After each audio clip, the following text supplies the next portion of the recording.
Yo, what up, everybody, man? It's your boy, Darnell, and I want to welcome you to an episode of AZ Inform You podcast. This is rodeo time. As of May 1st, we are dropping nothing but rodeo shows, and today's guest is a cowgirl doing her thing. Please let the people know who you are. My name is Charlie Teasley. They call me Ellie Mae at the ranch. Why they call you Ellie Mae at the ranch? So I'm kind of the tomboy around the ranch. So they named me Ellie Mae after the, what is that girl? She's on Beverly Hills. Is it Beverly Hillbillies? I think it's Beverly Hillbillies. I could have the episode wrong, but I'm named after her because I'm rough, tough. I'm a tomboy. I do what I want when I want. I'm a free spirit. Oh, okay, cool. So what ranch are you at? I'm at a lot of them. Okay. So I'm at, one of my boarders is Mr. Pete. I'm at his ranch. And then I go over to the night ranch. And then I go over to, we like to call it the Boom Boom Ranch. Okay. And sometimes I go to other people's ranches too. I just like to get the experience in all aspects, from everywhere. Okay, I dig. So what got you into rodeo? What got you into horses and all that? Let's see. So honestly, my yaya, which is grandma, she was a rodeo queen. So on my mom's side, which is kind of just like is in my blood, I guess you can say. I did used to do Girl Scout camps when I was younger, and I would take like these 2-week courses of just riding horses. But it wasn't the same, like, compared to how I ride now, it wasn't the same as just, like, horses taking the same trail 1,000 times. And then I bumped into somebody when I got older, started going out to Old Town. I bumped into somebody who rode horses. And we were just sitting in the club, and he showed me these videos of him riding horses. I was like, oh, my God, I want to ride horses. I was one of those girls, right, in the middle of Old Town. I said, I want to ride horses. For real, I want to ride horses, so I started going out to the ranch, and that was like 3 years ago. Okay, so are you from here? Yes. Oh, born and raised. Arizona native, okay? On the playground is where you spend most of my day. Okay. Shouts out to Fresh Prince. Okay. So, now, what keeps you doing what you're doing? Because I know for a while you stopped, right? Right. So, I started riding 3 years ago. Started drinking, partying. I was just like, didn't have a horse, didn't so it wasn't like I was riding every time I was out at the ranch. So, stopped coming around, then the pandemic hit a year ago. And I was just like, I miss going to the ranch. So I hit up one of my friends who had his ranch during that time, and I just started coming around. And I was like, I like being around horses. Like, I liked working with them. It was kind of therapeutic for me. It got me out of the house. I like being outside. So, and now I'm hooked. I bought my first horse some months after that. And I'm 2 horses deep now, I think. So, yep. This is where I'm at now. Okay. Which is exciting, man. So, walk us through a day-to-day process when it comes down. No, actually, before we go into that, when the pandemic hit, how did the ranch operate? Like, was it still open? Were you guys able to go to it? Like, how did they operate? Ranch life is ranch life no matter what's going on in the world. Whether it's, and every season too. It's cold outside, hot outside, 115-degree weather. We're outside. Wow. So ranch life does not stop. Pandemic did not stop ranch life at all. So, was there like a limit of you guys that can come to the ranch, or? No. I mean, at the ranch I was at during the time when the pandemic was big, there was only like really 3 or 4 of us that really came out. So there wasn't really like a big crowd of us compared to the ranches I'm involved with and go to now. So I couldn't tell you how it was for them during that time. Okay. So how was it for you? Were you kind of shooken? Were you kind of like, oh, I don't want to go around the horses. I just want to stay inside. Like, how was it? No, I was ready to go outside. I mean, and during that time, I I would ride anything. So I was a ranch hand. So anything to get me out of the house was therapeutic for me. And I rode any horse they would put me on. Okay. Whether it was broken down, green broken, not broke at all. Like, I was like, I just want to ride. So just put me on any horse. So explain this.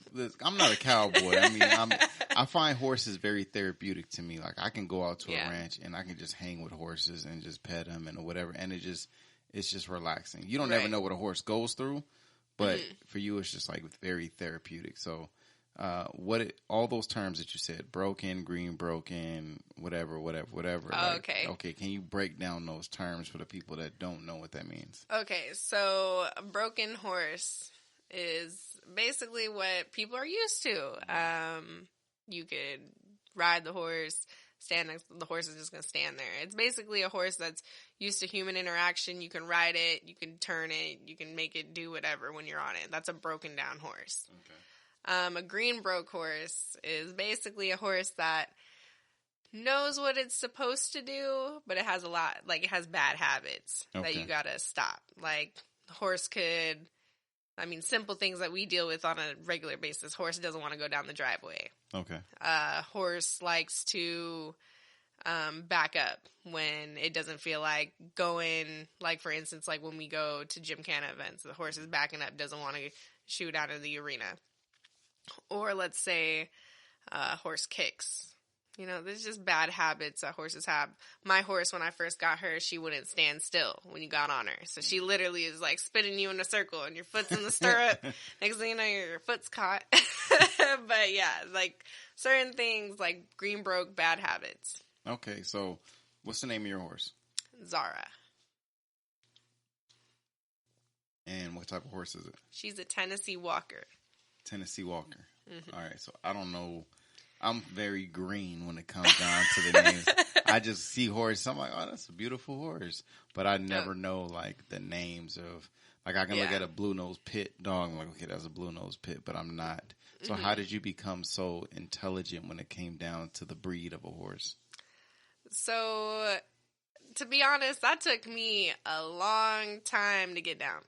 I would just look at a horse and be like, oh, okay, that's a horse, you know? What breed is it? Like, I'm like, it's a brown horse, Sorrow Charlie, or what? I probably still don't even say it. And I'm like, oh, it's a dark brown horse. It's a black horse. That's a bay horse, Charlie. Okay. Like, there's like so many different terminologies for horses and stuff. So it took me a long time to get in the groove of it. Still to this day, I kind of struggle with like horse breeds. Okay. But the way I started, I only knew the difference. There was a gated horse. You're going to have a Cadillac ride, or there's a non-gated horse, which is more of a bumpy ride. Right. So that's all I knew when I first started. So how long did it take you to kind of start naming the breeds of the horses?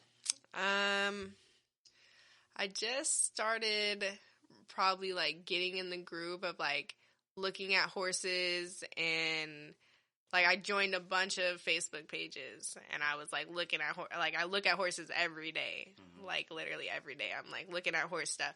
So I think when I started selling people's horses and like helping sell them, and then look online for other horse options, because I got kind of curious. I like to run, so gated horses aren't supposed to run. Fun fact: they're supposed to walk cute and smoothly, and have a smooth pace. So I like to run horses. Okay. So I started looking at other horses. I was like, I want a horse that runs. So just being on those pages and looking at horses that run and the different breeds, like quarter horses, Appaloosa, OTTB, thoroughbreds, like you catch on to it when you like see it all the time. Okay. So do your own research. I guess, because shoot, you naming, I still don't know. I still don't know, man. But that's pretty dope. So this is going to be your first rodeo riding in, right? Yes. So what are you doing in this rodeo that people can look forward to seeing you do? So in this rodeo, I'm going to be running barrels. Okay. I'm not a professional. I just want to disclosure. I'm not a professional barrel racer or anything like that. I just got into barrels some months ago because it sparked my interest. So I've been practicing. I've been riding this little horse named Cinnamon. She's a Palomino, so you'll see me and Cinnamon running in the rodeo this year. Okay, I'm excited. I'm excited too. So walk us through this barrel racing. Walk us through the whole thing, because people are probably like, barrel racing. Like, are you guys gonna be putting barrels on them? Yeah. Like, are you guys, I know what barrel racing is, but walk people through, how to train for barrel racing, how to train your horse, how to get ready for it, and then is there qualifications? Like, just walk everybody through that whole process. So, like I said, I'm still a beginner, so professionals probably can dumb it down to, like, the nitty-gritty. I'm going to just do the basics. So, with barrel racing, first of all, you got to have a quarter horse. Okay. Best horse to run barrels on. You got to learn how to sit in the saddle, because these horses are going fast. This isn't like a horse just trotting or loping around some barrels. You got to learn how to sit in the saddle. You got to be confident. You got to have that relationship with your horse and that trust. I've been, practicing around at the ranch in the arena, just navigating through the barrels, doing the pattern. Recently, I've been doing progressive events, just opening up Cinnamon and, recording myself, looking at my mistakes. Hand placement's important, how you sit in the saddle, your horse's body language, your body language, all of that stuff takes part with barrel racing. Are you nervous? Yeah, I am, because like I said, we talked about this before. I lean too much. Oh my! So me and her talked about this a little bit ago, where this lady, she came out the thing and she leaned too much, and what happened is the horse ended up falling on her. I don't know if she broke something. There's none of my business. I hope she's okay. But it was like, when she first told me this, I was like, man, I don't lean too much. Don't come out too hot, man. Don't come out too hot. But that's incredible, man. I'm excited to see you on that horse going around them barrels. So is that the only thing you're doing, or are you riding in? Yeah, that's the only thing I'm doing. I might do the grand entry with Cinnamon too, but other than that, I'm just gonna run the barrels. Not trying to win. Mostly, like, I'm not out here like, oh, I need the money. Mostly doing it for the experience. I love it.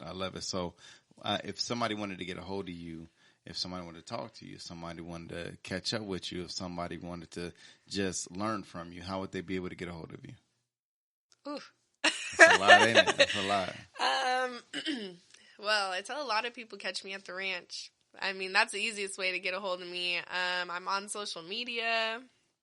My name's Charlie Teasley. The only black cowgirl named Charlie Teasley in Arizona. It's not going to be hard to find me. Okay. I'm on Instagram, but I also do horse lessons. Okay.